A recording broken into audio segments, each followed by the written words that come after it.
तो अपन ने दोनों के बारे में कल अपन ने कहां तक पढ़ लिया था, दोनों के बीच में डिफरेंशिएशन को पढ़ लिया था कि भाई एसेक्सुअल रिप्रोडक्शन के अंदर क्या होता है मोड के अंदर और सेक्सुअल रिप्रोडक्शन मोड के अंदर क्या होता है। अब अपन बात करेंगे कि जो एसेक्सुअल रिप्रोडक्शन का जो मोड है, जो अपन ने बात की कि कैसा पेरेंट है इसके अंदर, सिंगल पेरेंट इन्वॉल्व है। अब अपन बात करेंगे कि इसके क्या क्या टाइप्स हैं। तो हेडिंग डालिए टाइप्स ऑफ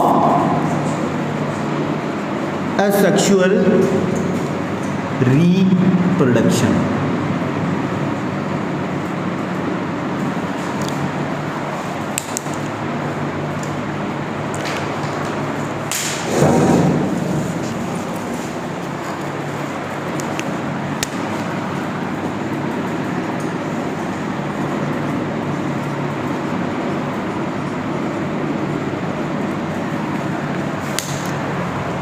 फर्स्ट इसका टाइप है एसेक्सुअल रिप्रोडक्शन के अंदर फिजन, ठीक है ना। इसके अपन 6 टाइप पढ़ेंगे ओवरऑल, एक एक टाइप को अपन एक एक धीरे धीरे करके क्लियर करते रहेंगे।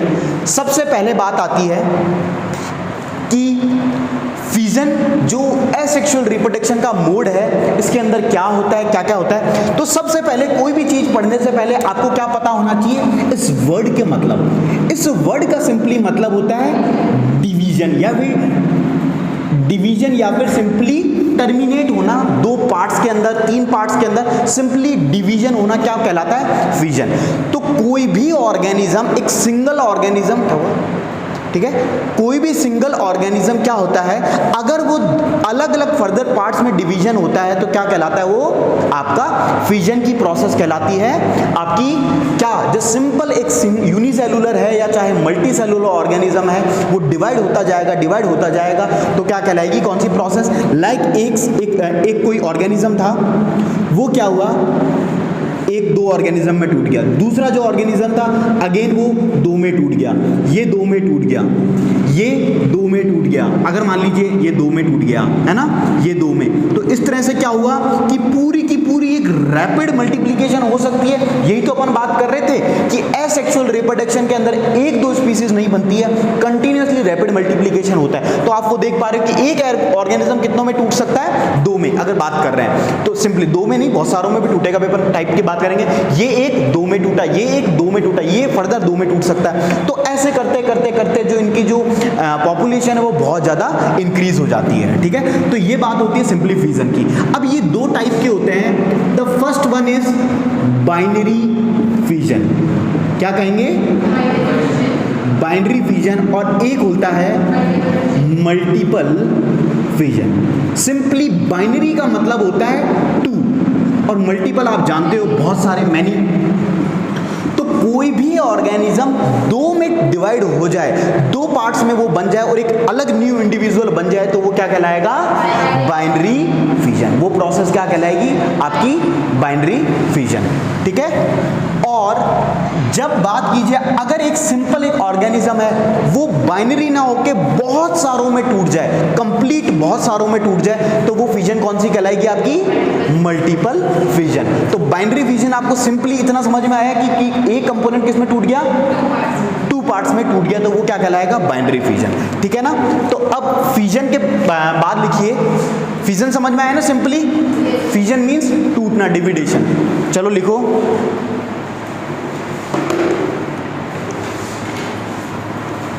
for unicellular organisms, comma, cell division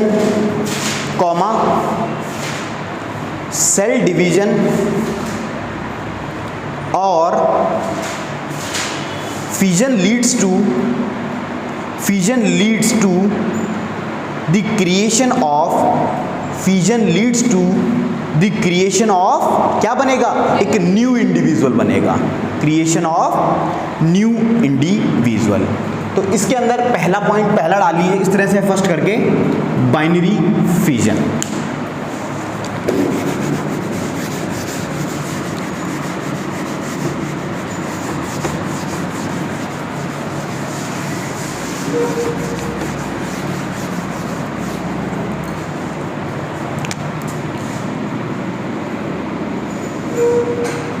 अब बाइनरी फिजन के अंदर अपन जो एग्जाम्पल आता है वो सबसे कॉमन एग्जाम्पल है, दैट इज अमीबा। ठीक है, अब देखिए सिंपल आपने पढ़ा है, आपने ऑलरेडी अपन लाइफ प्रोसेस में अमीबा को देखा था।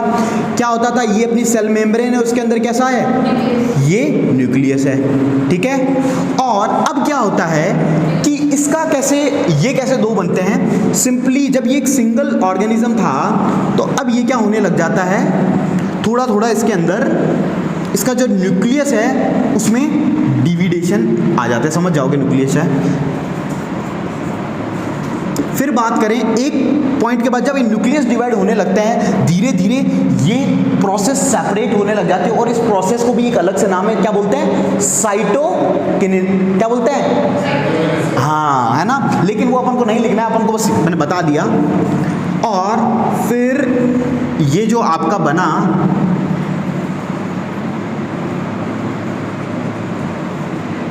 ये इसका अलग सेपरेट हो गया, इसका अलग सेपरेट, और फाइनली ये क्या हुआ, दो इंडिविजुअल में सेपरेट हो गया। मतलब क्या हुआ, पहले एक ऑर्गेनिज्म था, अब कितने में बन गया है, दो ऑर्गेनिज्म। क्या मैं कह सकता हूं कि एक ऑर्गेनिज्म दो, उसने रिप्रोड्यूस कर दिया, तो इसी प्रोसेस को क्या बोलेंगे, रिप्रोडक्शन, या फिर सिंपली ये टाइप है एसेक्सुअल का, और कौन सा है, बाइनरी फिजन, जिसके अंदर कितने पार्ट्स में डिवाइड हो गया, दो में। तो ये क्या हो गया, बाइनरी फिजन। तो लिख लीजिए इसको, ये डायग्राम बना लो पहले, बाइनरी फिजन ऑफ अमीबा।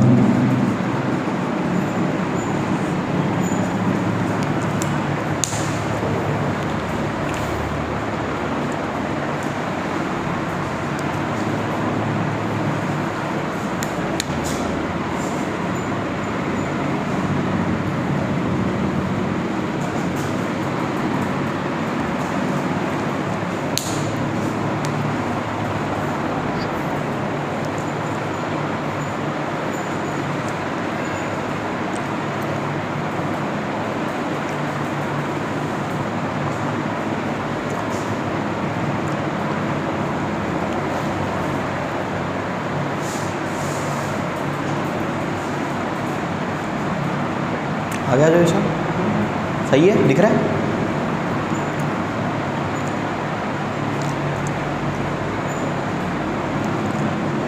बन गया।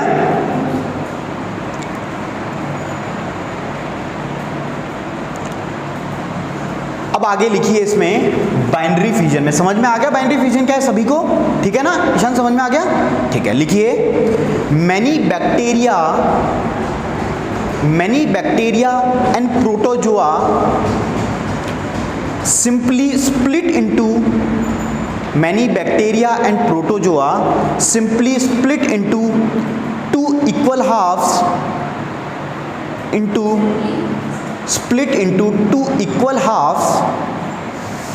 halves during cell division. During cell division is called as binary fission. Is called as binary fission.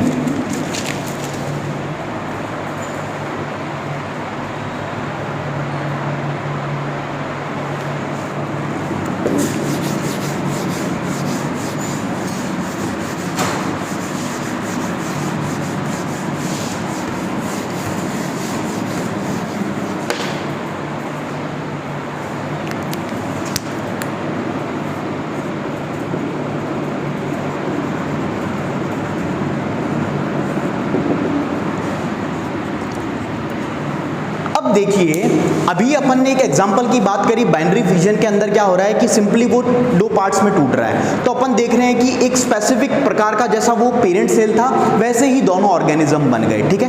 अब एक एग्जांपल और आता है जो काफी इंपॉर्टेंट है, लिस्टमैनिया। ये एक ऐसा बैक्टीरिया है जो आपकी एक डिजीज होती है जिसे बोलते हैं काला अजहर। इसके अंदर आपको पता है क्या होता है काला अजहर के अंदर? लंग पे इफेक्ट होता है और क्या होता है पूरे इसके जो चेहरे पे बॉडी पे क्या होता है एक वाइट जो दाने टाइप से फॉर्म हो जाते हैं। कभी आप जाके इमेज देखना गूगल पे, काला अजहर के अंदर मतलब जो पूरी प्रोसेस है बॉडी की धीरे धीरे कोई ये डिक्रीज कर देता है, लाइक लंग्स की हो गई, रेस्पिरेशन की प्रोसेस हो गई, और सिंपली पूरे के पूरे बॉडी पे क्या होता है चेहरे पे स्पेशली एक वाइट कलर का पूरा एक स्ट्रक्चर होता है वो फॉर्म हो जाता है ना। तो काफ़ी बीमारी तगड़ी है। इसके अंदर क्या होता है कि इसका जो कॉजिंग जो बैक्टीरिया है वो कौन सा है, लिस्मेनिया। ये क्या करता है इसका, ये सिंपली जैसे मान लीजिए, डायग्राम नहीं बनाएंगे इसका, ये इस तरह का इसका स्ट्रक्चर होता है। जब इसका डिवीजन होता है तो ये कैसे करता है कि इस तरह बनाता है और देन फाइनली ये जो दो पार्ट्स हैं लाइक इस तरह से ये टूट जाता है। मतलब इसका कैसा स्ट्रक्चर है, विप लाइक स्ट्रक्चर होता है किसके अंदर, लिस्मेनिया में। तो एक एग्जांपल और लिख सकते हैं किसके अंदर, बाइनरी फिजन के अंदर, लिस्मेनिया। एमोइबा तो आप सब जानते हो, बेसिक सा एग्जांपल है अगर कोई बाइनरी फिजन, लेकिन कई बार पूछ लिया जाता है, जैसे ऑब्जेक्टिव में आपके काफी क्वेश्चन पूछ सकते हैं इस टाइप का, क्योंकि इंपॉर्टेंट हो गया कि लिस्मेनिया क्या कौन सी, या तो डायरेक्ट पूछेंगे कि कहाँ बाइनरी फिजन किसके अंदर होता है, एमोइबा नहीं दिया होगा और आपको मतलब दूसरे दे दिए होंगे, प्लेनेरिया, हाइड्रा, और एक जगह लिस्मेनिया। अगर आपने सिर्फ एमोइबा ही पढ़ा होगा तो आपको लगेगा पता नहीं क्या है, तो ये भी क्या कौन सा रिप्रोडक्शन का प्रोसेस को फॉलो करता है, बाइनरी फिजन को। सिंपली ये इस तरह का होता है और अगेन अपनी बॉडी सेल से टूटता है और न्यू इंडिविजुअल को फॉर्म कर लेता है। तो इसको बनाने की जरूरत नहीं है, इसमें लिखिए एग्जाम्पल लिस्मेनिया और ब्रैकेट में लिख लीजिएगा कॉज काला अजहर, कॉज काला अजहर। फिर लिखिए it's so somewhat more organisation, it's show somewhat more organisation of their bodies, somewhat more organization of their bodies, comma it have a whip like structure, whip वो लिखा है ना, whip like structure at one end of the cell।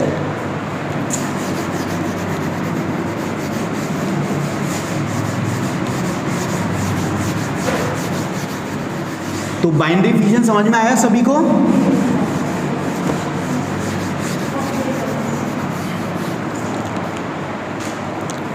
अब देखिए जो fission का दूसरा type था क्या था, मल्टीपल फिजन। मल्टीपल फिजन में क्या होगा बच्चों, सिंपली एक ऑर्गेनाइजेशन मल्टीपल ऑर्गेनाइजेशन जो स्पेसिफिक स्पीसीज है उसको क्या कर देगा, रिप्रोड्यूस कर देगा, तो वो क्या कहलाएगा आपका मल्टीपल फिजन। तो इसका एग्जांपल में आता है जो मलेरिया कॉजिंग बैक्टीरिया में से एक है प्लाज्मोडियम। कौन सा है, प्लाज्मोडियम, ठीक है ना। ये क्या होता है, इसका स्ट्रक्चर कुछ एक सर्कल टाइप में होता है और जब ये बनाता है तो बहुत सारे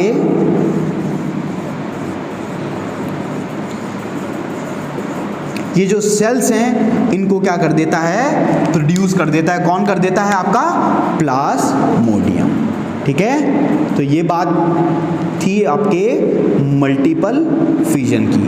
और इसमें फिर लिखिए डायग्राम, या तो पहले बना लो या बाद में बना लेना। लिखिए, समझ में आ रहा है ना, लिखो other single celled organisms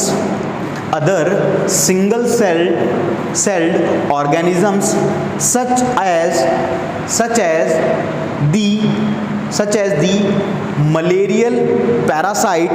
as the malarial parasite, comma Plasmodium. कौन सा है, प्लाज्मोडियम।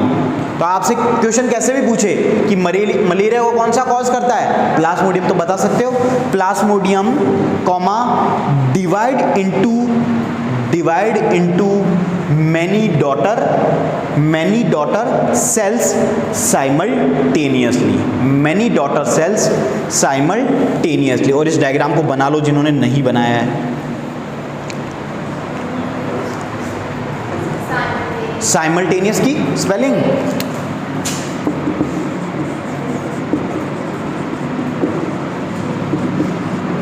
साइमल्टेनियसली, ठीक है, मतलब एक साथ बहुत सारे ये बना लेता है।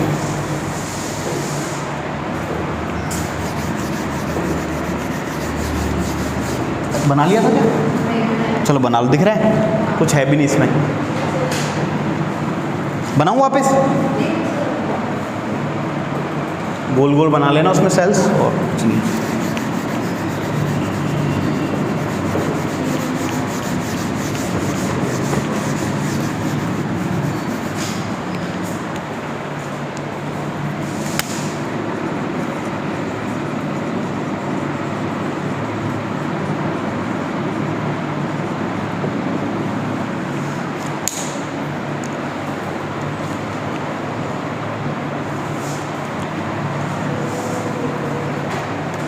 चले आगे।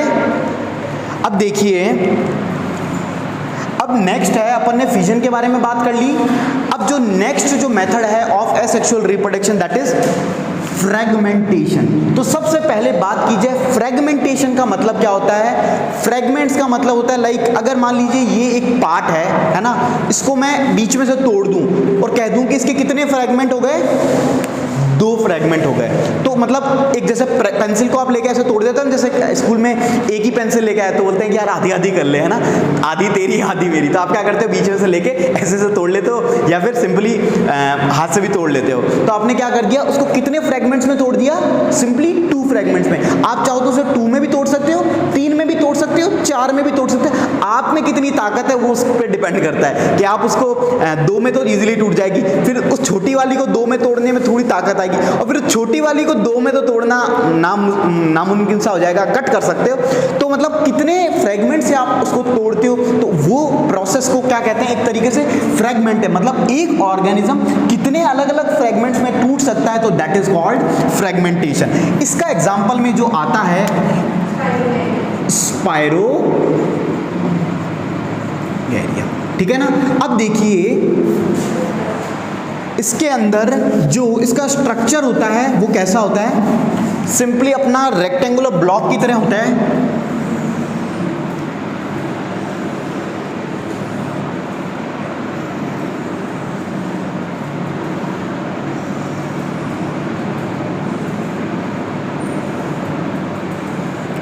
ये इस तरह से है,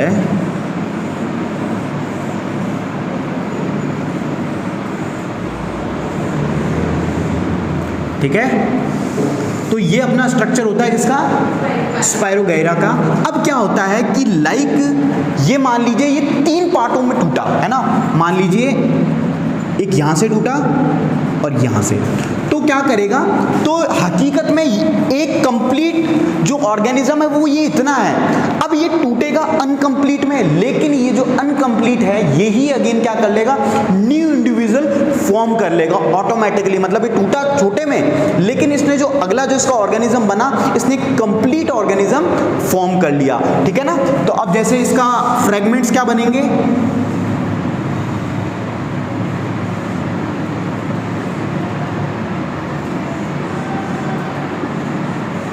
ये इसका फ्रेगमेंट बना एक, दूसरा फ्रेगमेंट कैसे बनेगा,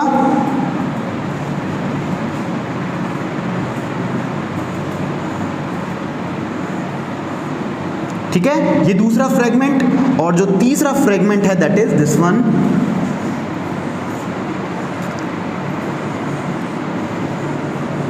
ठीक है, तो ये बन गए इसके 3 फ्रेगमेंट, और ये जो तीनों फ्रेगमेंट बने ये क्या कर लेंगे, तीनों के तीनों न्यू इंडिविजुअल को फॉर्म कर लेंगे। तो इस प्रोसेस को क्या बोलते हैं अपन, फ्रेगमेंटेशन ऑफ स्पाइरोगैरा, ठीक है। तो सबसे पहले फ्रेगमेंटेशन की डेफिनेशन लिख लीजिए, फिर डायग्राम को बना लीजिएगा। लिखिए, it simply breaks up into smaller pieces upon maturation, mature होना ना, maturation, and these pieces है ना, pieces और fragments grow into new individuals, grow into new individuals.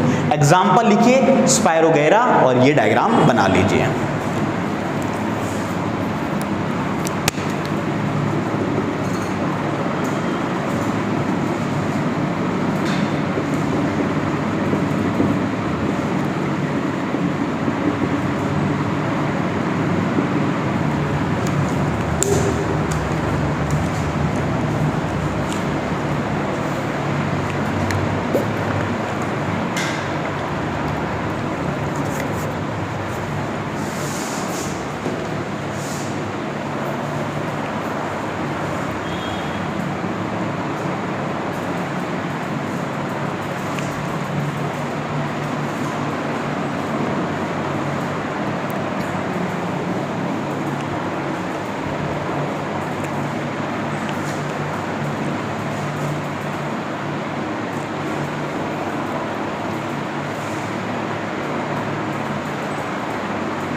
बन गया ईशान?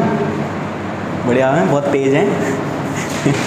तुम भी वो घोड़े गधे वाला डायग्राम बनाते हो क्या? वो एक बार मैंने बताया था कि कितना अपन वो आइडेंटिफिकेशन देते हैं। अपने स्कूल में केवी में भी क्लासेस चलती हैं स्कूल? ऑनलाइन चलती है, लेकिन अभी तो बंद कर दिए हैं। अभी ऑनलाइन कैसे, जूम से? गूगल? अच्छा हाँ। फिर अब तो ऑनलाइन चला दिए, एग्जाम्स हैं। ऑफलाइन तो पढ़ाते नहीं थे, ऑनलाइन क्या पढ़ाएंगे? अभी ऑफलाइन पढ़ाना शुरू किया था, फिर अभी एग्जाम शुरू हो गए ना, तो जो बच्चे नहीं पढ़ते थे ना, उन्हें तो बुला लेते हैं अच्छे करके, और बाकी सारे सब करते हैं। बाकी 11th के एग्जाम चल रहे हैं तो वो आपके एग्जाम देते हैं। आपका कौन सा सेक्शन है? मेरा ई है। 10th E? हाँ। I was in 10th B। वो जो सीढ़ियों पे चढ़ के मतलब घुसते ही, और देन ऊपर सीढ़ियों पे तो है ना 10th 9th, मतलब 9th ये रूम है, 10th ये रूम है ना? तो ये यहाँ पे पानी पीने की जगह हुआ करती थी, तो 10th A इधर, 10th B इधर, वही है? हाँ यार क्या दिन थे, है ना? मैं सेकंड बेंच पे बैठा करता था, मज़ा आता था। मेरा पूछना कमल सिंह शेखावत। कौन से सर से पूछोगे? मैं भी कोई जानता हो, मैं भी बहुत सारे नए वो आ गए ना रिक्रूटी। हमको तो रिटायर ही होगी मैडम, वो तो मतलब उनके तो दांत गिरने लगे थे, है ना मैडम के तो। नाम साइंस से एक मैडम थी, नाम में एग्जैक्टली याद नहीं है, और जो 10th में मैथ पढ़ाते थे ना, 10th का तो मेरे को एग्जैक्टली याद नहीं है, हिंदी गीगाराम सर करके एक सर थे, ये सब पढ़ाते थे, सब रिटायर हो गए हैं। तो 2 बच्चे हैं, कुछ बच्चे हैं। MP वर्मा सर हैं स्कूल में? अच्छा ठीक है, तो ये हो गया अपना क्या, फ्रेगमेंटेशन। डेफिनेशन लिख ली, डायग्राम हो गया। अब अगला टाइप। अब देखो मेरे को एक बात बताओ, मैंने क्या कहा आपको, फ्रेगमेंटेशन में क्या हो रहा है? सिंपली क्या हो रहा है कि मान लीजिए ये मेरा बॉडी का एक पार्ट है, मैं ये कह रहा हूं अगर ये बॉडी का पार्ट बीच में से टूटा, मतलब कट हुआ, और ये यहां से इसके फ्रेगमेंट्स, मेरे हाथ के 3 फ्रेगमेंट्स गिर गए, तो मैं कह रहा हूं कि उस गिरे हुए पार्ट से अगेन पूरी की पूरी बॉडी जो इंडिविजुअल फॉर्म हो रहा है। तो क्या ये ऐसा सभी ऑर्गेनिज्म में पॉसिबल है? लाइक मेरा हाथ यहाँ से काटो, है ना, और एक टुकड़ा यहाँ से करो, एक टुकड़ा यहाँ से करो, फिर इसको पटक दो, और फिर देखते हैं कि ये वापस में एक नए सर निकल के आते हैं कि नहीं आते। ऐसा होता है? नहीं होता है। क्यों नहीं होता है? हर ऑर्गेनिज्म में सेल डिवीजन होना पॉसिबल नहीं है, क्योंकि सेल अगेन फॉर्म नहीं होते हैं। कुछ स्पेसिफिक ऑर्गेनिजम्स लाइक जो सिंपल ऑर्गेनिज्म है, जैसे अपन ने बात करी किसकी अभी, स्पायरोगैरा की, अपन दूसरे भी बात करेंगे, हाइड्रा है, मल्टी सेलुलर हो सकते हैं, लेकिन वो सिंपल ऑर्गेनिज्म है, उनमें सेल डिवीजन या सेल रिफॉर्मेशन अगेन पॉसिबल है। लेकिन in the case of humans, animals, अपन तो क्या करते हैं पूरा का पूरा प्लांट कर, जैसे मान लीजिए किसी का हाथ होता है, लेकिन कई लोग, आप लोगों ने दिव्यांग देखे होंगे, तो क्या होता है कि किसी का एक्सीडेंट में पाँव चला गया तो क्या करता है, कोई नया पाँव लगता है, नहीं लगता ना, अगेन बढ़ता भी नहीं है, तो अपन क्या करते हैं एक रेडीमेड जो अपने पाँव्स आते हैं, लेग्स आते हैं, उसको अपन वहाँ पे एम्प्लॉय करते हैं। तो ये पॉसिबल नहीं है in every organism, like human beings, animals, जो कॉम्प्लेक्स ऑर्गेनिजम्स है उसमें पॉसिबल नहीं है। तो नोट करके लिखिए ये point. It is not true, it is not true for all multicellular organisms. It is not true for all multicellular organisms, full stop. They cannot simply divide cell by cell, simply divide cell by cell, full stop. Specialized cells are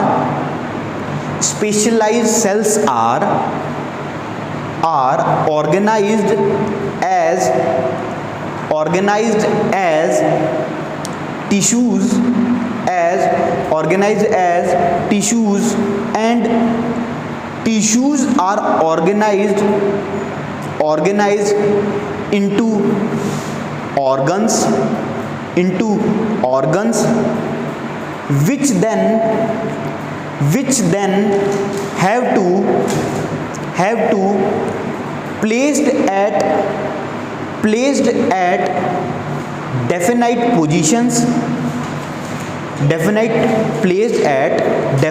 positions in the body, full stop. In such a carefully organized situation, cell by cell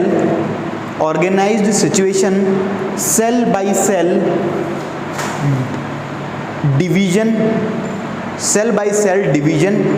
would be impractical.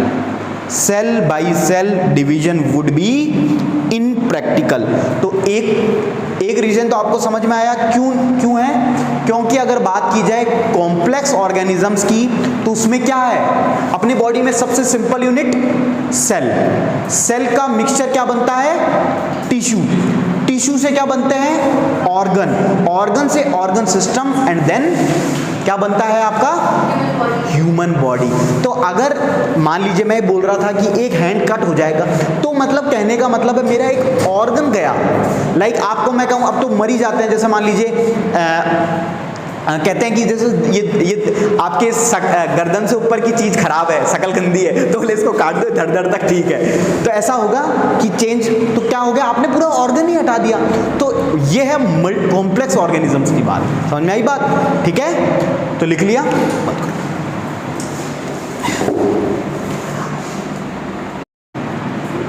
अब अगला अपना asexual reproduction का type है, that is regeneration.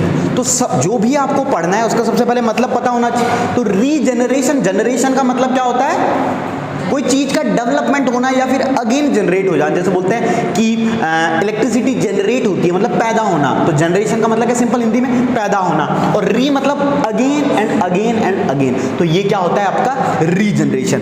अब इसके अगर मैं बात करूं किसकी, इसका टाइप्स की, इसके अंदर एग्जाम्पल सबसे पहला कौन सा आएगा, कोई बताएगा? प्लेनेरिया एंड हाइड्रा, ठीक है ना, दोनों ही हैं इसके।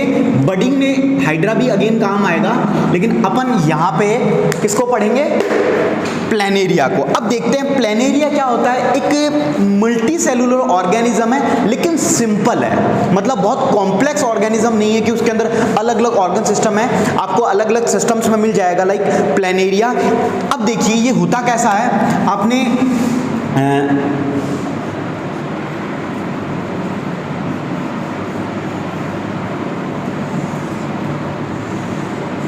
ये इसकी छोटी छोटी आंखें हैं ना, जैसे बड़ा प्यारा सा लग रहा है ना लगने में, लेकिन ये मल्टी सेलुलर ऑर्गेनिज्म है सिंपल।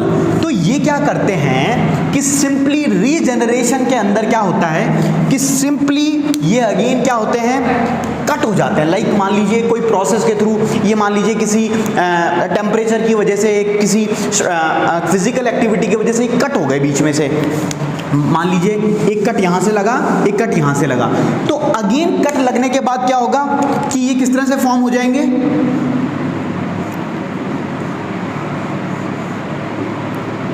ये चलो ये स्माइल भी बना देते हैं, ठीक है, ठीक है ना। और ये आपका एक बना ऑर्गेनिज्म, और एक तो ये बना सबसे पहला, बीच वाला कैसा बना, कुछ कुछ इस जैसा, और जो थर्ड वन है वो इस तरह, मतलब इसकी जो टेल है वो बची।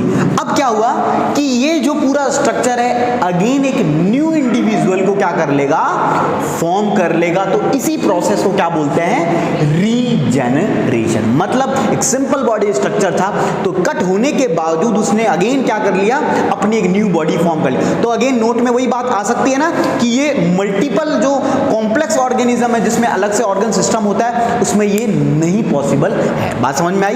तो अब इसका जैसे फाइनल डायग्राम की मैं बात करूं तो क्या बना लेगा, एक छोटा सा इस तरह से आपका बना लेगा ना ये, और ये भी क्या कर लेगा अगेन, और ये भी क्या बना लेगा अगेन, आपका पूरा का पूरा जो स्ट्रक्चर है वो बना लेगा, ठीक है ना। तो ये एग्जांपल किसका था, ये कौन सा है आपका, प्लेनेरिया है, ठीक है ना। तो रीजेनरेशन ऑफ प्लेनेरिया, तो पहले लिख लीजिए फिर उसके बाद डायग्राम बनाइएगा, ठीक है ना।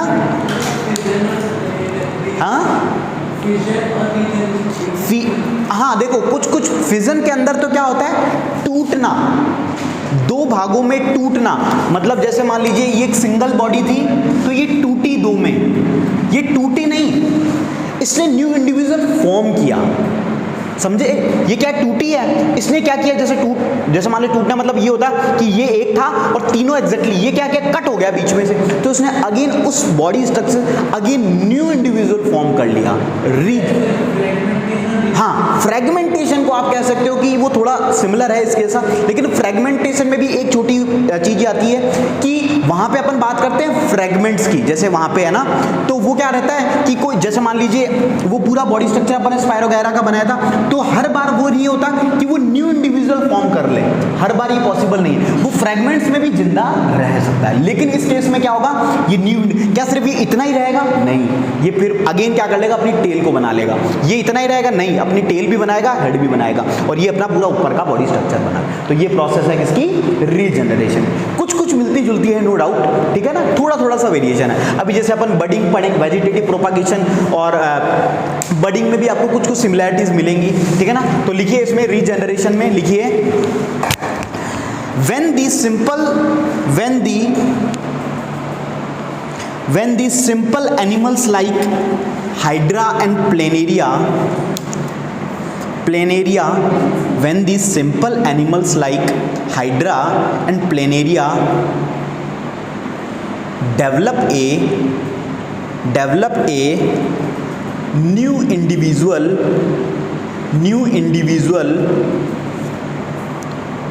individual from their broken older part, ठीक है ना। यहां पे क्या कंपोनेंट आ गया, ब्रोकन, टूटा हुआ हिस्सा, ठीक है ना, broken older part, it is known as regeneration, it is known as regeneration. Next point लिखिए इसी में, regeneration is carried out by specialized cells, full stop. These cells proliferate, spelling आती है, बताऊं, अच्छा, प्रो बता दिया करो ना, जो भी दिक्कत हो, प्रोलिफरेट, इसका मतलब होता है बच्चों डिवीजन, सिंपली हिंदी में बोलूं टूटना, ठीक है ना, proliferate.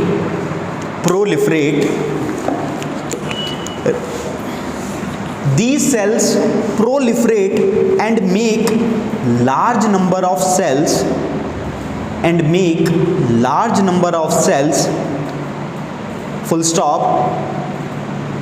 From this mass of cells different cells undergo changes to become various cell types and tissues. ठीक है?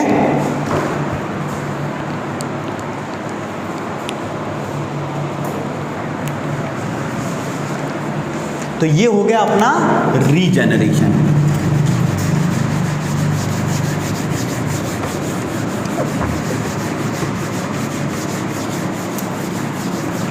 डायग्राम, और ये डायग्राम बना लिया था हैं? याद है ना? चलो बना लो, सिंपल सा ही है ना। जल्दी बनाओ डायग्राम, या टाइप कंप्लीट कर लेते हैं फटाफट।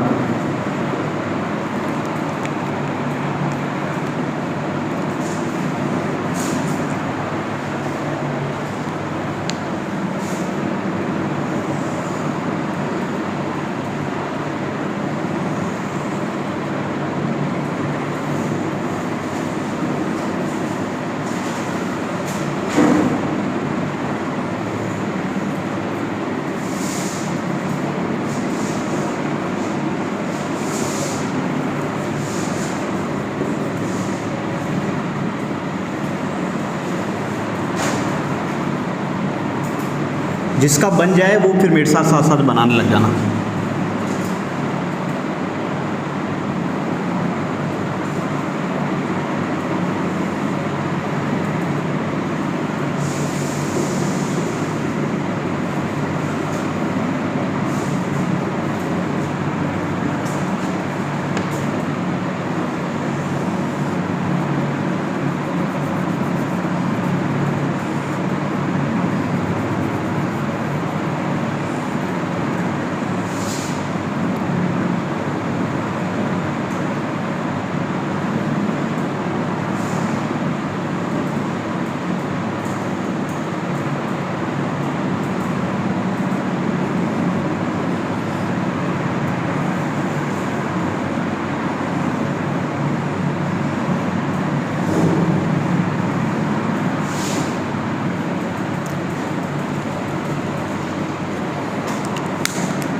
अब देखिए, एक बार बंद कर दीजिए जो भी कुछ लिख रहे हैं, बाद में बना लिख लेना।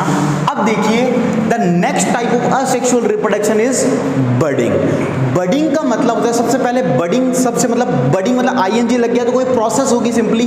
तो बड का मतलब होता है किसी भी ऑर्गेनिज्म पे एक छोटी सी आउटग्रोथ हो जाती है। आप लाइक कुछ आपके पौधे होते हैं, आपने देखना स्कूल में भी मिलेंगे, तो उसके क्या होता है कि जैसे मान लीजिए ये उसकी स्टेम है, तो उसके यहाँ पे लीव्स पे कुछ कुछ छोटे छोटे से पार्ट निकल जाते हैं, या फिर सिंपली इधर से एक पार्ट निकलने लग जाता है ना।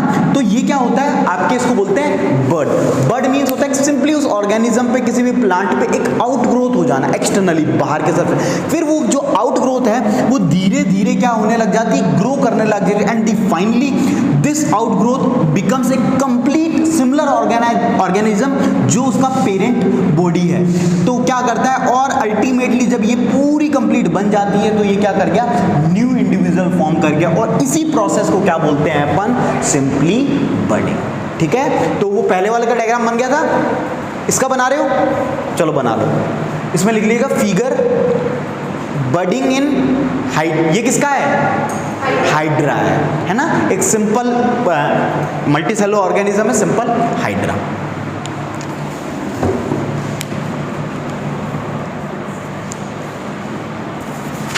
समझ में आ रहा है?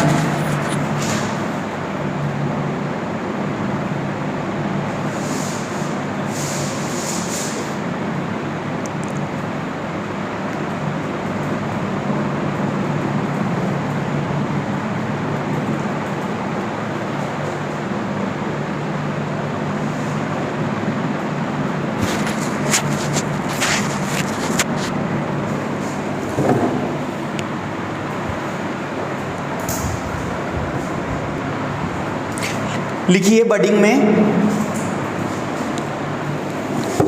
इन hydra comma a bud develops as an outgrowth due to repeated cell division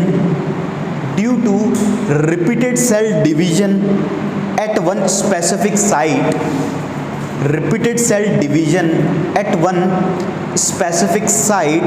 full stop, these birds मत लिख लेना चिड़िया वाला, है ना, कहीं आप मैं बर्ड्स बोल रहा हूँ आप बर्ड्स लिख दो, है ना, ये वर्ड अलग है ना। These birds develop into tiny individuals,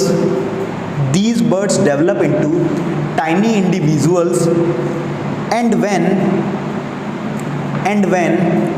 fully mature,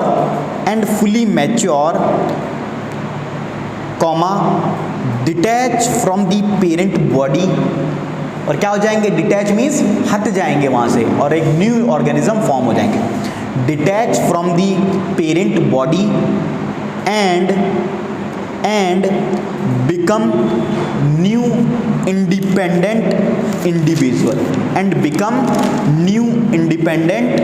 individual.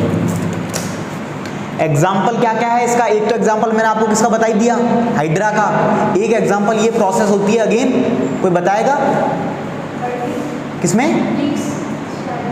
Leaves में, ठीक, वो प्रोपागेशन, वो वेजिटेटिव प्रोपागेशन के अंदर आ जाएगा। वो मैंने आपको कॉन्सेप्ट समझाने के लिए बताया था, यीस्ट में, किसमें, यीस्ट होता है ना आपके, है ना, तो लिखिए हाइड्रा एंड यीस्ट, ठीक है ना, YEAST। हाँ एग्जाम्पल,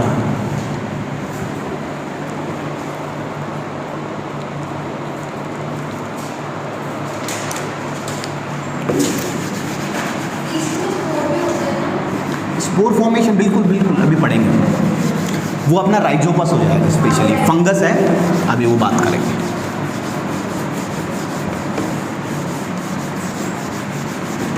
और इसमें से क्वेश्चन आना कंफर्म है, असेक्सुअल में से एक टाइप पूछ लेते हैं, मतलब डायरेक्टली पूछें चाहे इनडायरेक्टली पूछें, 2-3 नंबर तो पूछ ही लेंगे, है ना।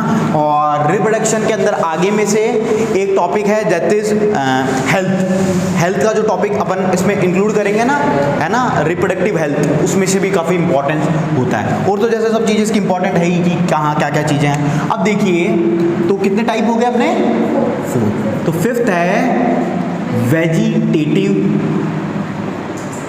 प्रोपगेशन।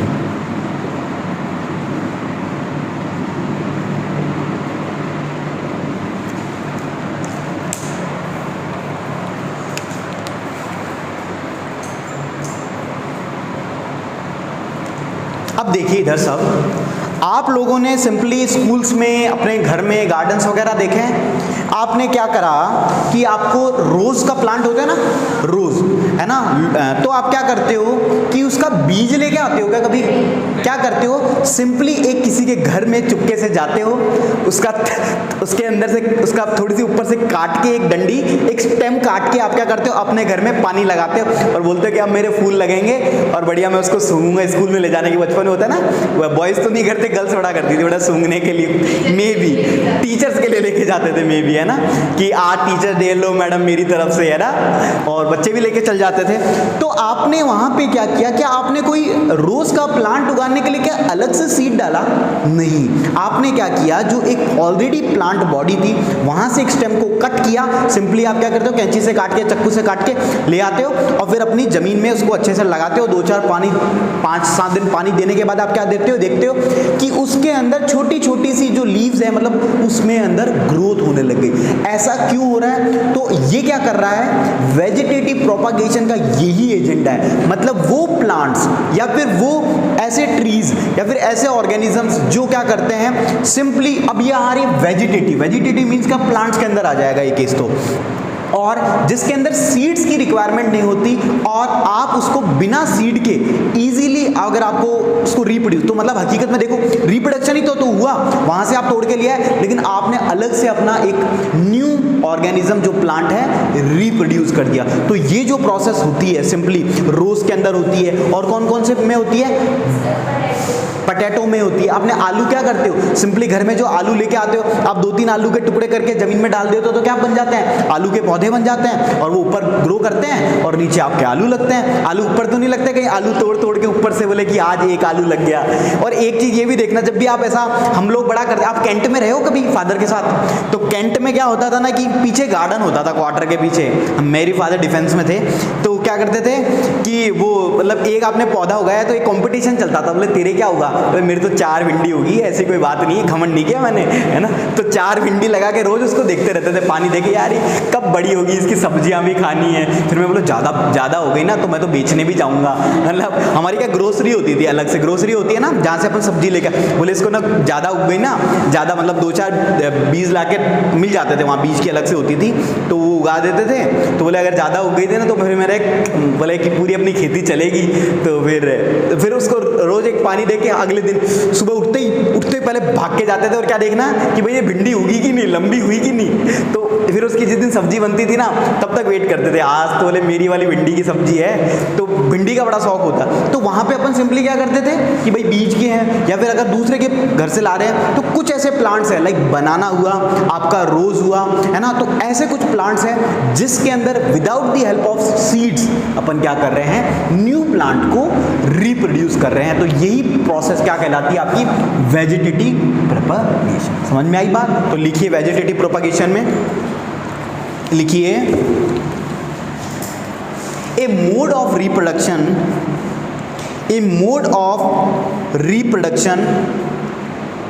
in which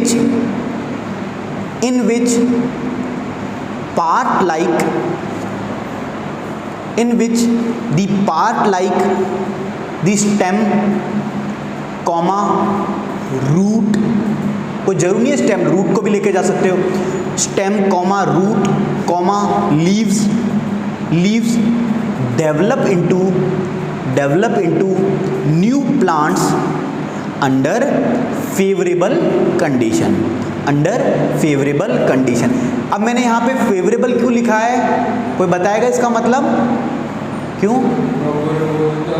हाँ, मतलब उसको प्रॉपर न्यूट्रिशन देना पड़ेगा। ऐसा नहीं कि आपने लगाई और आप सोचो अब तो मेरा एक बढ़िया पूरा का पूरा आम का बागान लगेगा, फिर मैं वो एक स्टोरी चलती थी ना, वो एक घी का मटका लगा देता है अपने ऊपर, फिर वो रात बोले कि इससे 1-2 बकरी लूंगा, फिर 2 से 4 बकरी होगी, वो स्टोरी थी ना, होगी यार, मैं कोई मुगलों के ज़माने की थोड़ी मैंने पढ़ाई करी है ना, अभी भी होगी, नहीं थी, 2nd-3rd में होगी, मेरे को याद है अभी तक, बहुत कितने साल हो गए, कोई 20 साल हो गए, आपको याद नहीं है, अभी आपने तो 10 साल भी नहीं हुए।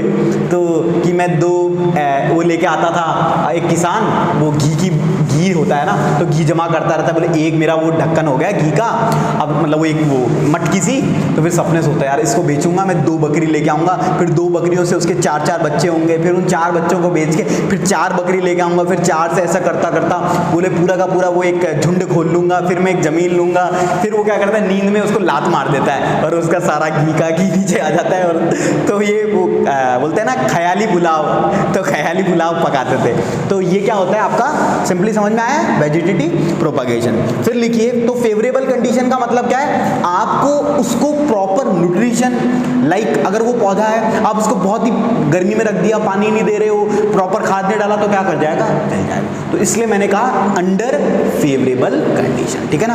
अब इस प्रोसेस के बेनिफिट क्या होंगे, मेरे को बताएगा कोई, बताओ क्या बेनिफिट होंगे?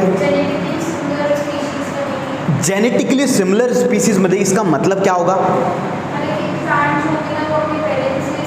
सिमिलर होंगे। लाइक आप लाल गुलाब का पौधा लेके आए और आपने उगाया तो पीला गुलाब उगा, ऐसा होता है, लाल का तोड़ के लाओगे तो लाल। तो इसलिए ही बोला जाता है कि बीज अगर बबूल का बोओगे तो आम कहाँ से पाए। तो अगर आपको आम चाहिए तो आम का बीज बोना पड़ेगा, अगर अच्छा फ्यूचर चाहिए तो आपको मेहनत करनी पड़ेगी। तो हवा में चीज़ें नहीं होती है, तो आपको उसके अंदर क्या होता है, जैसा आप काम करोगे अभी या फिर आगे, वैसा ही आपको क्या मिलेगा, फल मिलेगा। तो अगर कोई कहता है कि मेरी तो किस्मत खराब थी, तो ये सब फालतू की बातें हैं, है ना, नेगेटिव लोगों की बातें। तो जैसा आप बीज बोओगे, तो 10th क्या है, आपकी एक तरीके से बीज है, नींव है। तो जिस बंदे की नींव मजबूत होगी, ऑब्वियसली आगे तो मेहनत करनी है, लेकिन अगर नींव मजबूत रहेगी, चाहे कितनी भी बड़ी बिल्डिंग हो, तो वो उसको क्या कर सकती है, सस्टेन कर सकती है। बात समझ में आई? तो ठीक है, ये लाइफ की फिलॉसफी है। तो समझ में आया? तो जेनेटिकली उसका क्या बनेगा, जेनेटिकली सिमिलर प्लांट बनेगा। और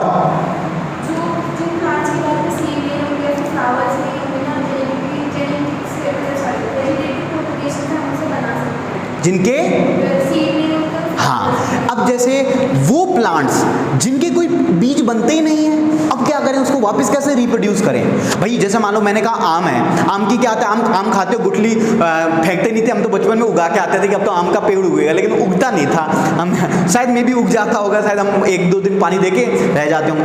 तो जिन प्लांट्स के अंदर सीड्स हैं, उसको तो आप अगेन ग्रो कर सकते हो। लाइक अगर आपको बाजरा उगाना है, तो भाई बाजरे के आपके वो सीड्स हैं। अब रोज का तो कोई, कुछ ऐसे प्लांट्स हैं जिनका कोई सीड ही नहीं है। अब केले का कौन सा सीड है भाई, देखा है ना?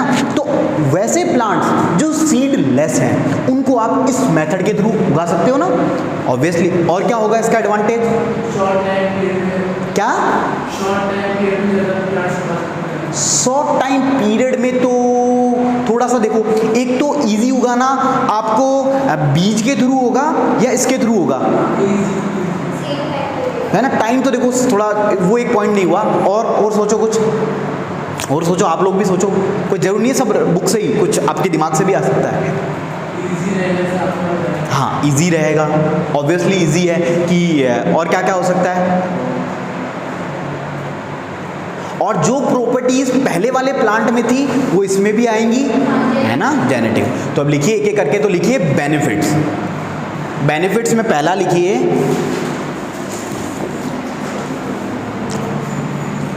और मेरे को एक बात बताओ, बीज से पौधा उगाना जल्दी होगा या इसके थ्रू जल्दी होगा? इसके थ्रू। बीज को आप डालोगे, फिर वो थोड़ा सा जमीन में ग्रो करेगा, धीरे धीरे ऊपर आएगा। मतलब मान लीजिए उसको ऊपर आने में 2 हफ्ता लगे, सपोज 2 हफ्ता लगे, इतना ही लगता है ना, लाइक कोई भी अपन 2 हफ्ता लगे, और इसमें आपने डायरेक्ट ही उगा उगाया प्लांट ले लिया काट के डायरेक्ट, तो इसमें अंदर जल्दी होगा, आपका पॉइंट होगा, है ना? तो यही पॉइंट हुआ आपका, इजी है, जल्दी उगा सकते हो, टाइम इसमें थोड़ा कम लगा। तो लिखिए plants can bear, BEAR, plants can bear flowers,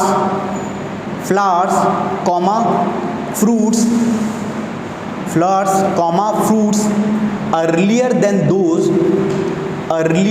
those produced from seeds। तो बीज से जल्दी हो जाएगा, fruits earlier than those produced from seeds, ठीक है? फिर लिखिए second point, growing banana, orange, comma rose, comma jasmine, that have lost the capacity to produce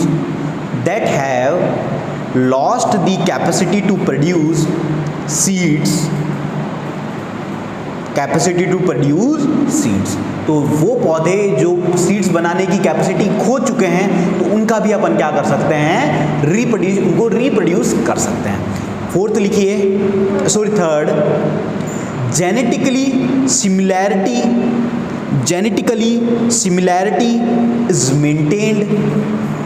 is maintained in the plants, ठीक है?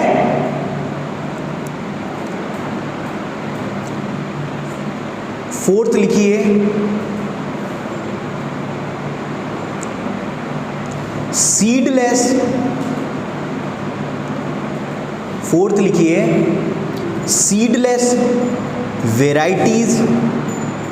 Seedless varieties can be obtained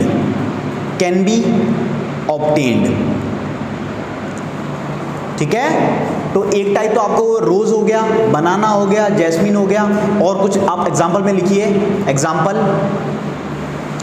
आपका गन्ना, sugar cane, है ना। शुगर केन की वैसे मैंने खेती देखी है, लेकिन बोते कैसे हैं एग्जैक्टली मैंने फिजिकली नहीं देखा। मेरे को बड़ा मन करता है, मेरे को ना मतलब ये थोड़ा अच्छा लगता है मेरे को नेचुरल चीज़ें देखने में। हाँ, उसको बांध देते हैं ऐसा कुछ, जमीन में डालते हैं ना उसके पौधे, मतलब बीज नहीं डालते ना। हाँ, मतलब मेरे को किसी ने बताया था कि शुगर केन मतलब बीज के थ्रू नहीं, आप सिंपली उसको करते हो। तो फिर मेरे को वहाँ से याद रहा कि हाँ भाई इसमें क्या हो रहा है आपका वेजिटेटिव प्रोपगेशन। लेकिन मैंने खुद प्रैक्टिकली नहीं देखा। प्रैक्टिकल देखने का मजा अलग होता है, लाइक खेत में जाके आराम से। हाँ अभी वहाँ पे है पंजाब में एक है फ्रेंड, उनके बड़े बड़े खेत हैं, तो हम वहाँ बैठे थे, तो मैं ऐसे देख रहा यार बड़े बड़े गन्ने यार, मतलब काफ़ी लंबे हो जाते हैं। मतलब मैं बोला यार इधर तो बढ़िया है, खाट वाट डाल के बढ़िया सो, और यही कुछ काम वाम यहीं पे अपना लैपटॉप वॉप लेके वर्क फ्रॉम होम यहीं से करते हैं ना। तो बोला कि ठीक है। हाँ हाँ नहीं हाँ वो तो उसके तो पौधे, वो तो मेरे को पता है। राइस के अंदर तो वही बनेगा ना, बीज बनेगा ना, उसको अलग से उगा लेते हैं, अलग से एक ही जगह में उगा लेते हैं, फिर उसको अलग अलग वो चॉप करते हैं, है ना। राइस को क्या करते हैं, जैसे किसी को खेती करनी है तो क्या करते हैं कि एक ही जगह उसके पौध बना लेते हैं। हिंदी में जैसे अपन बोले पौध मीन्स होता है उसके जो सीड्स हैं वो डाल के एक ही जगह बना लिया, जैसे एक जगह 1000-2000 पौधे बना लिए। फिर क्या करेंगे, फिर उस पौधों को ले जाएंगे डाल के टोकरी में, और फिर जैसे जैसे फटाफट उसको प्लांट करते हैं। ऐसे होती है राइस की, ये तो मैंने देखी है। हाँ वो तो क्रॉप है तो, हाँ मतलब उनका कहने का मतलब ये था। लिखिए एग्जाम्पल में, sugarcane comma rose, sugarcane comma rose comma grapes, ठीक है, आपके अंगूर, ग्रेप्स बाय लेयरिंग और grafting, by grapes by layering and grafting. अब लेयरिंग और ग्राफ्टिंग का मतलब क्या, देखिए इधर। अब देखिए मैंने क्या किया, सिंपली ये मेरा गुलाब का पौधा है और ये था, मैंने क्या किया इसके इस तरह से ये तना यहाँ से काटा स्टेम, और ये इसको उठा के यहाँ सॉइल के अंदर क्या कर दिया, प्लेस कर दिया, ठीक है ना। तो ये अपना पूरा बन गया, है ना। मतलब यहाँ पे मैंने क्या किया, सिंगल प्लांट को रखा, मतलब मैंने एक ही स्टेम रखी तो ये अपना इंडिविजुअल ग्रो कर गया, तो क्या कहलाएंगे, लेयरिंग का कॉन्सेप्ट है। अब बात की मैंने क्या किया, ये मान लीजिए रोज था रेड वाला, बहुत सारे आते हैं येलो पीले नीले सारे बहुत सारे आते हैं ना। तो क्या किया मैंने, एक स्टेम इसकी ली रेड वाले की, ठीक है, ये इसकी जड़ है, और एक मैंने ली येलो, मान लीजिए कोई दूसरे की ले ली, येलो की ले ली लाइक, है ना, उसकी स्टेम ली और उसकी स्टेम को इसके ऊपर लगा दिया और इसके ऊपर, और इसको बांध दिया अच्छे से, और फिर इसको ग्रो करने दिया। ग्रो करने के बाद मैंने देखा कि इसके अंदर रेड वाले की भी प्रॉपर्टी है और येलो वाले की भी प्रॉपर्टी है। मतलब इसके अंदर मैंने क्या की, जैसे आप बोलते हो क्राफ्टिंग करना, क्राफ्टिंग मतलब कटिंग फटिंग, यहाँ पे टर्म आ गया ग्राफ्टिंग, मतलब दो सिमिलर स्पीसीज, ऐसे नहीं एक ले लिया आम का पेड़, एक ले लिया मैंने रोज का पेड़, अब मेरे रोज भी उगेंगे एक साइड आम भी उगेंगे, क्या जीवन है यार, है ना, बढ़िया। एक साइड से रोज वो एक चला था ना डायलॉग, एक साइड से आलू डालो एक साइड से सोना निकलेगा, तो एक साइड से आप रोज डालोगे एक साइड से आम निकलेगा, तो ऐसा नहीं पॉसिबल है। You have to take the similar species, ठीक है ना, ये कॉन्सेप्ट। ऐसा नहीं कि आपने एक आम की टहनी लेके एक बोले रोज, बोले कि लेफ्ट साइड में आम लग रहे हैं भैया, बोले कि ये कौन सा, आइंस्टाइन भी देख के बोले कि इंडिया में चल क्या रहा है, यहाँ पे इतने बड़े बड़े विद्वान आए कहाँ से, तो ऐसा पॉसिबल नहीं है क्योंकि वो जेनेटिकली सिमिलर नहीं है। समझ में आई बात, तो ये आपको करना है। अब आपके दिमाग में तो आया होगा यार ये कॉन्सेप्ट तो अच्छा है, अब तो मैं अगले दिन ही बोले कि जीआर के तोड़ के फूल, एक बोले कि कैंडल वीक वाले बच्चे ला रहे हैं, ये बोले हमारे वहाँ अपने वहाँ तो कौन से पेड़, अशोक के पेड़ लंबे लंबे, बोले मैं अशोक की टहनी लाता हूँ, तीनों मिलाएंगे, खेती होगी, अमीरी की कोई कमी नहीं है ना, पढ़ने लिखने की क्या जरूरत है, बागान के बागान खड़े कर देंगे अपन, ठीक है। तो ये प्रोसेस क्या कहलाती है आपकी, ग्राफ्टिंग। समझ में आई? तो बस ये आपको समझाना था, समझ गए ना, इसकी कोई डेफिनेशन नहीं है। अब देखिए, अब एक टर्म आती है, नोट करके लिखिए, नोट, इसमें लिखिए birds produce in the notches मतलब उसका कॉर्नर, एक तरीके से नॉचेस कॉर्नर का पार्ट, मतलब एक इसका जो आउटर पार्ट है, notches along the leaf margin, पत्ती, लीफ मार्जिन ऑफ ब्रायोफाइलम।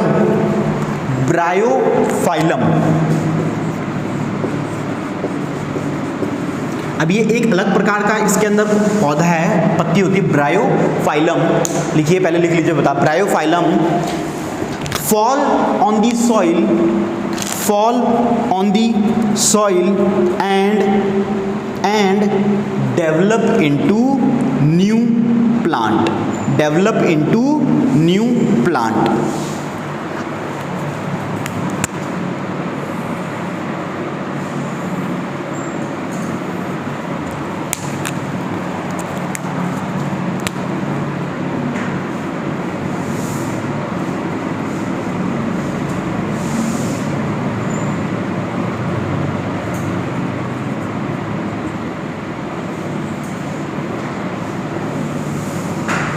देखिए, एक स्पेशल प्रकार की एक लीफ है, उस प्लांट को क्या बोलते हैं, लीफ ऑफ ब्रायोफाइलम। ये क्या करती है, वही एग्जाम मैंने आपको बताया था कि बर्डिंग के अंदर क्या होता था, अलग से पार्ट, तो इसके अंदर क्या होता है, आपने देखा होगा, अलग से एक हिस्सा जनरेट हो जाता है, मतलब एक अलग टिप बन जाती है। तो क्या होता है कि आपने देखे होंगे ऐसे पौधे, है ना, कई बार है ना, दिख जाते हैं ना, किसी नर्सरी में जाकर देखते हो तो वहां पे आपको दिखेंगे। तो ये क्या करते हैं, अलग से निकले, फिर ये पार्ट क्या होता है, जैसे वाले पहले तो छोटा होता है, अलग अलग पूरी इसकी बॉडी पे रहता है, तो जो बड़ा हो जाता है वो क्या करता है, सिंपली फॉल डाउन कर जाता है सॉइल पे, और अगेन जो पूरा ब्रायोफाइलम का जो प्लांट है वो बना लेता है। तो ये क्या हो गया, इसके अंदर आया है वेजिटेटिव प्रोपागेशन। और ये कौन सा लीफ है, ब्रायोफाइलम। समझ में आई? तो ये बर्ड किस पे निकला, ब्रायोफाइलम, ठीक है ना। इस डायग्राम को बना लीजिए ताकि आपको याद रहे। फिगर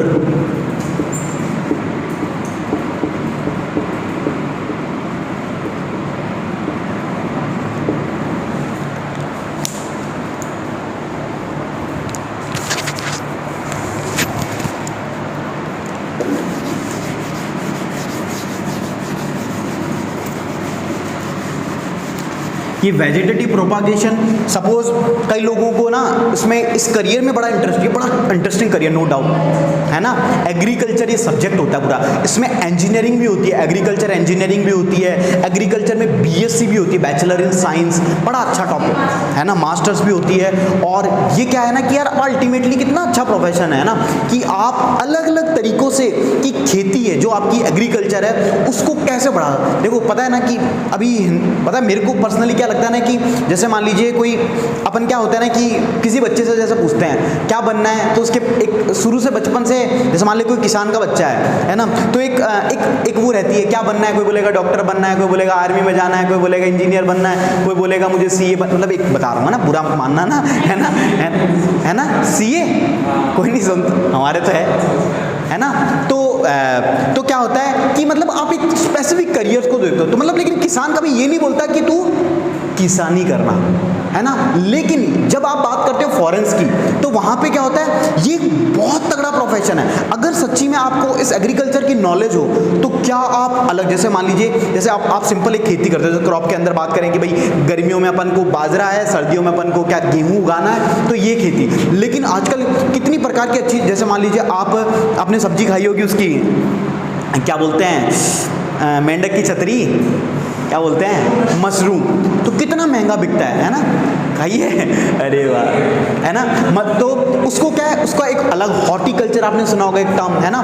तो इतनी सारी वेराइटीज़ है, तो आप लिमिटेड रिसोर्सेज वहाँ पे ना, पता है अपने पास लैंड बहुत है लेकिन अपने पास इफिशिएंटली नहीं काम करते हैं, तो है ना, लिमिटेड, मतलब जैसे मान लो कोई पानी नहीं है, बहुत सारी ऐसी जगह हैं, जैसे मान लीजिए आप जैसे राजस्थान में बात करूँ तो श्री गंगानगर, हनुमानगढ़, यहाँ नहरें आती है ना। तो यहाँ पे क्या होता है कि पानी वहाँ भी लिमिटेड है, तो बहुत सारे मैथड, जैसे आपने ड्रिप इरिगेशन पढ़ा था, तो ये तो एक आपने पढ़ा है। तो अगर आप इस टाइप में इंजीनियरिंग करके अगर आप अपने गांव में जाओ, मतलब अगर आपके पास ज़मीन है या फिर आप खुद से भी जैसे मान लो छोटे से स्टार्ट किया आपने, तो क्या ये बड़े बड़े लेवल पे आप इस स्टार्टअप को नहीं लेकर जा सकते? क्या ये एक स्टार्टअप नहीं है? लेकिन अपनी क्या होता है कि वो इन कंडीशनिंग ऐसी हो चुकी है, नहीं नहीं मैंने तो ये बस ये नहीं गाँव में नहीं है, मैं बेकार है ना, मेरे को इंजीनियर बनना है, बस मेरे को ना वो टाई पैंट कोट पहन के फॉर्मल पहन के सब कुछ ही करना है, तो ये गलत है ना।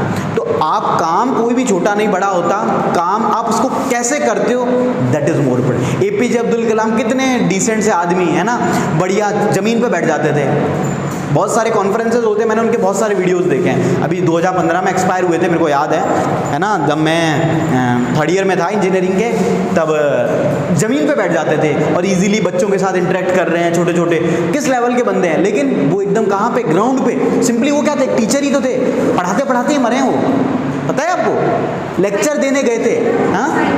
हाँ साइंटिस्ट तो थे नो डाउट, है ना, इसरो के साइंटिस्ट थे, है ना। तो लेकिन वो कैसे मरे, सिंपली पढ़ाते पढ़ाते, मतलब उन्होंने अपना जीवन किसको दे दिया, टीचिंग को दे दिया, टीचिंग को डिवोट कर दिया। अपना साइंटिस्ट का भी करते थे, प्रेसिडेंट भी थे नो डाउट, है ना, प्रेसिडेंट भी तो थे अपने। और एक मैं बात उनकी अच्छी बताऊं कि वो एक जमाना था जब इंडियन आर्मी में एसएसबी होता है, आपने सुना होगा, है ना, आपके फादर तो हैं। तो एसएसबी में क्या होता है, एनडीए का एग्जाम होता है ना 12th के बाद, एनडीए का होता है, फिर ग्रेजुएशन के बाद और बहुत सारी एंट्रीज होती है इंडियन आर्मी की जाने की। तो एक समय ऐसा था तब वो इंडियन आर्मी में ज्वाइन होने के लिए देने गए थे एसएसबी, वो फेल हो गए थे एसएसबी में, है ना। मैंने भी 5 बार एसएसबी दिया है ना, इंडियन आर्मी का, है ना, मैं भी फेल हो रखा हूँ, है ना, है। हाँ वो आते रहते हैं, वो चीज़ें हैं, लेकिन मैं एक बात बता रहा हूँ कि वो एसएसबी देने गए और वो क्या हो गए, फेल। मतलब वो एक नॉर्मल कमीशन ऑफिसर बनना चाहते थे। एक समय ऐसा आया कि वो क्या बने, प्रेसिडेंट बने। प्रेसिडेंट क्या होता है, he is the chief commander of all the arm forces, like Indian army, Indian air force and Indian navy. तो समय समय की बात है, तो कोई भी चीज़ बस वो अपने काम में लगे रहे।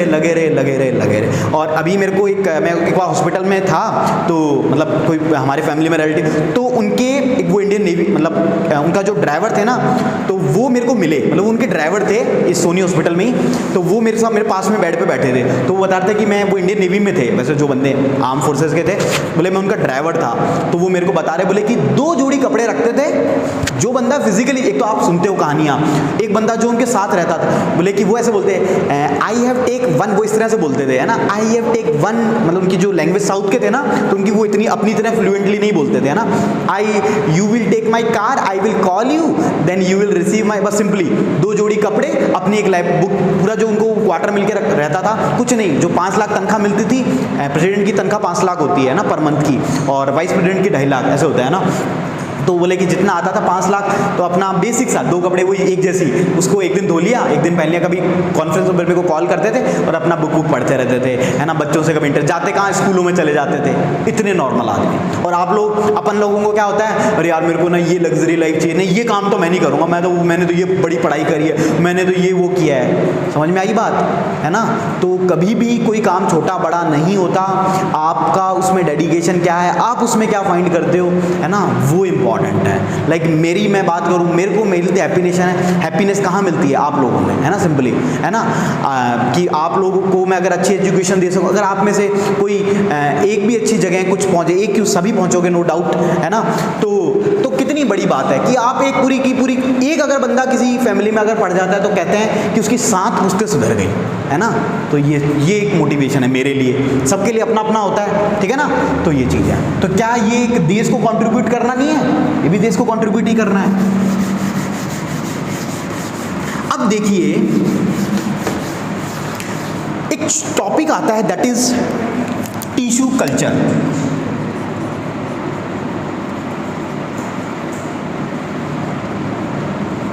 अब देखिए इसमें क्या करते हैं अपन, कि अपन ने क्या किया कि एक प्लांट देखा मैंने, वो प्लांट ग्रो कर रहा था, एक छोटा सा पौधा था,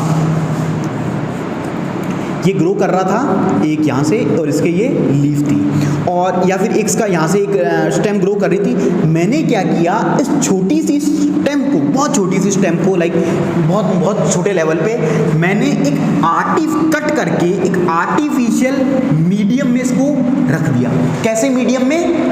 आर्टिफिशियल मीडियम में। जहाँ आर्टिफिशियल मीडियम में इसको रखा तो मैंने देखा कि थोड़ा बहुत इसको इसके जो न्यूट्रिएंट चाहिए थे वो दे दिए। तो आर्टिफिशियल मीडियम के बाद ये इतनी थी तो ये थोड़ी ग्रो कर गई, लाइक इतनी हो गई अब, है ना।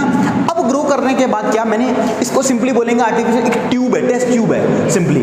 इस टेस्ट ट्यूब से उठा के मैंने एक अनदर टेस्ट ट्यूब ली, इस टेस्ट ट्यूब से उठा के मैंने इसको कहाँ रख दिया, एक दूसरे में, जहाँ मैंने इसको क्या दिया, इसको मैंने इसको इसकी ग्रोथ के लिए जो हार्मोन चाहिए थे, इसकी न्यूट्रिएंट्स जो चाहिए थे, इसको वाटर चाहिए था, जो भी इसको चाहिए था वो मैंने सब दिया। मैंने क्या देखा कि ये थोड़ा और ग्रो करा और इसमें छोटी छोटी लीव्स निकल के आ गई, लाइक है ना, छोटा ये प्लांट ग्रो करने लगा। अब मैंने इसको क्या किया, यहाँ पे मैंने क्या दिया है, हार्मोन दिया है। अभी तक क्या मैं इसको इस टेस्ट ट्यूब में ही बड़ा करूँगा? नहीं। अब मैंने क्या किया, इसको निकाला इस टेस्ट ट्यूब से निकाला और एक जो आपकी सिंपल सॉइल है वहां ले जाके इसको रख दिया और ये पूरा का पूरा प्लांट ग्रो कर गया। और सबसे इंपॉर्टेंट चीज, आप जैसा चाहते थे, ये कैसा मीडियम है, आर्टिफिशियल, ये भी कैसा है, आर्टिफिशियल। मतलब आप अपने हिसाब से इसकी ग्रोथ को मेंटेन कर रहे थे, आप रिकॉर्ड कर रहे थे कि इसके अंदर मैं क्या चेंजेस करना चाहता हूँ। लाइक मैं चाहता हूँ कि इसके अंदर एक हार्मोन हटाओ, तो मैंने एक स्पेसिफिक हार्मोन को इंजेक्ट कर दिया, तो मैंने मेरे हिसाब से इसकी ग्रोथ को कंट्रोल किया और फिर अगेन इसको ले जाके प्लांट में। तो क्या हुआ, मैं इसकी प्रॉपर्टीज को प्लांट्स की चेंज कर सकता हूँ। मतलब मैं चाहता हूँ कि ना ये बड़ी गर्मी को सहन करे, ऐसा प्लांट हो, है ना, एक ऐसा प्लांट बने। जैसे अभी आप ऑर्नामेंटल प्लांट्स आपने देखे होंगे घरों में लगाने वाले, जैसे बहुत महंगे महंगे होते हैं, एक छोटा सा पॉट लेके आओगे तो 400-500 रुपए का आता है। तो बहुत सारे अलग अलग हैं, आपने वो आपको नर्सरी वाला कहेगा ना कि इसको ना ज़्यादा धूप मत देना, ये ख़राब हो जाएगा, इसको घर में रखना। छोटे छोटे कई बड़े अलग अलग डिज़ाइन के पौधे होते हैं, कोई स्नेक का स्ट्रक्चर होता है, कोई दूसरे कलर, बहुत सारे आते हैं ना। तो आप क्या करते हैं, मतलब अपने हिसाब से अपने प्लांट को ग्रो करवा दिया। तो इस जो कल्चर के थ्रू जो आपने प्लांट का ग्रोथ करवाई, इस प्रोसेस को बोलते हैं टिश्यू कल्चर। समझ में आई? बड़ा ही ये ट्रेंडिंग है, बड़े इससे अच्छे रिजल्ट्स इसके मिल रहे हैं, नो डाउट, है ना। ठीक है, समझ में आई बात? टिश्यू कल्चर, तो लिखिए टिश्यू कल्चर में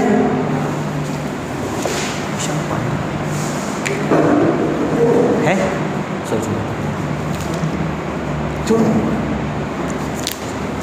लिखिए a new plants are grown by new plants are grown by removing tissue or separating cells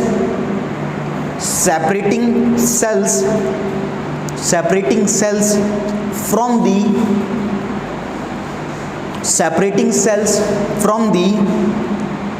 growing tip of a plant, full stop. The cells are then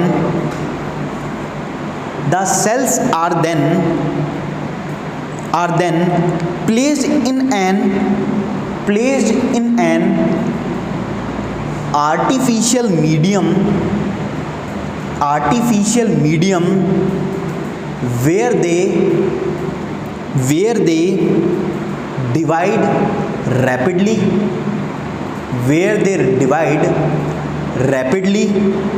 to form a small group of cells which is called, इस sales जो group of sales है, इसको एक term से याद रखते हैं, इधर देखिए, इसको बोलते हैं कैलस, CALLUS। क्या बोलते हैं? कैलस। जो आर्टिफिशियल मीडियम में जो टिश्यू थे, जब वो ग्रोथ कर गए तो इस कॉम्बिनेशन ऑफ सेल्स को क्या बोला अपन ने?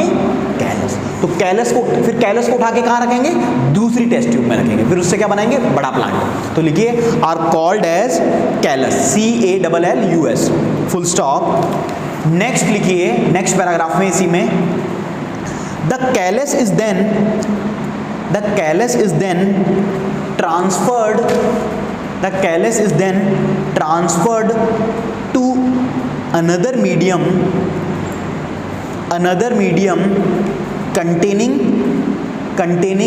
अब वहां पे क्या दिया मैंने, दूसरी मीडियम में क्या दिया इनको, हार्मोन्स दिए, न्यूट्रिएंट्स दिए। तो लिखिए containing hormones for growth and differentiation, growth and differentiation, full stop.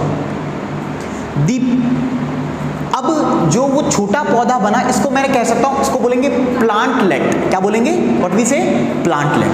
तो अब क्या वो बन गया है, छोटा पौधा, तो उसको बोल दिया अपन ने प्लांटलेट, ठीक है। तो लिखिए the plantlet are then placed, the plantlet are then, अच्छा प्लांटलेट, लेट XYZ, हाँ प्लांट टी, प्लांटलेट, ठीक है ना, plantlet, the plantlet are then placed in the soil so that they can grow into mature plants, they can grow into mature plants, full stop। Next point लिखिए,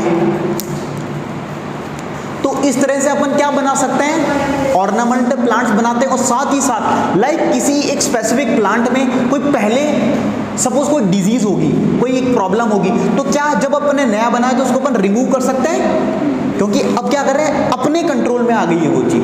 तो लिखिए by using this many plants can be grown from one parent in disease free conditions,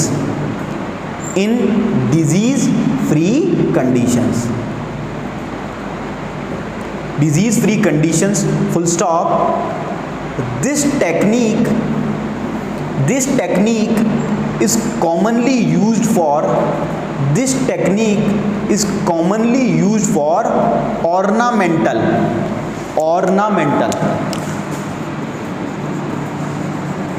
सजावटी पौधे एक तरीके से, ठीक है ना, ऑर्नामेंटल प्लांट्स, ठीक है। तो this is about this day.